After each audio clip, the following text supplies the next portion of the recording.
రాయలసీమలో ఈసారి కూటమికి ఎక్కువ సీట్లు వస్తాయన్నారు బీజేపీ నేత ఆదినారాయణ రెడ్డి. బీజేపీని జగన్ ప్రభావితం చేయలేరన్నారు. రఘురామకృష్ణరాజు కనీస అవగాహన లేకుండా మాట్లాడుతున్నారంటున్న ఆదినారాయణ రెడ్డితో మా ప్రతినిధి శివ ఫేస్ టు ఫేస్. ప్రస్తుతం అంతా ఉన్నారు సార్, చెప్పండి, ఎమ్మెల్యేలు అభ్యర్థులు ఎప్పుడు రాబోతా ఉన్నాయి? బహుశా ఈరోజు ఉండొచ్చు. సమస్య ఏమున్నది, పరిష్కారం అయింది కాబట్టి, ఎంపీలు ఆల్రెడీ ప్రకటన జరిగింది కాబట్టి, ఎమ్మెల్యేలు మాత్రమే పెండింగ్ కాబట్టి ఆటోమేటిక్ కొలిక్కి వచ్చింది కాబట్టి ఈరోజు ఉంటుంది. సార్ జమ్మలమడికి ఎవరికి ఇస్తున్నారు సార్?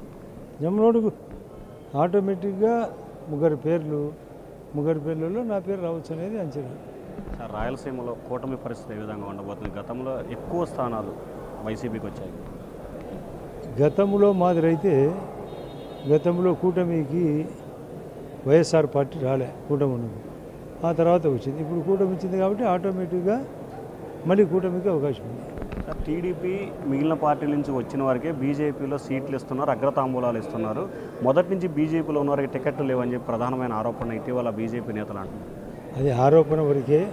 పరిస్థితులు బట్టి బాగా క్షుణ్ణంగా పరిశీలన జరిగిన తర్వాతనే అధిష్టానం తీసుకున్న నిర్ణయం, స్థానిక నిర్ణయం కాదు. కాబట్టి అధిష్టానం కూడా చాలా పవర్ఫుల్గా కూటమికి ఒప్పుకునేది వాళ్ళే, ఈ యొక్క నిర్ణయం కూడా వాళ్ళే. సార్ ఫైనల్గా చెప్పండి, ఇటీవల కాలంలో ఎంపీ అభ్యర్థుల ప్రకటన తర్వాత జగన్మోహన్ రెడ్డి లాంటి వ్యక్తులు చెప్పిన వారికి టికెట్లు ఇచ్చారు, బీజేపీలో సాధ్యమవుతుందా? అసలు ఆయన పెత్తనం ఎక్కడా లేదు, ఇది అపోహ, ఆరోపణ. రఘురామకృష్ణరాజు ఆరోపణ చేశాడు కదా సార్. రఘురామకృష్ణరాజు ఆరోపణ కూడా కరెక్ట్గా ఆలోచన చేసినది కాదు, ఆరోపణ అయితే అది కరెక్ట్ కాదు. సో ఇది ఏదైతే రఘురామకృష్ణరాజు చేసిన ఆరోపణలో ఏమాత్రం కూడా వాస్తవం లేదు.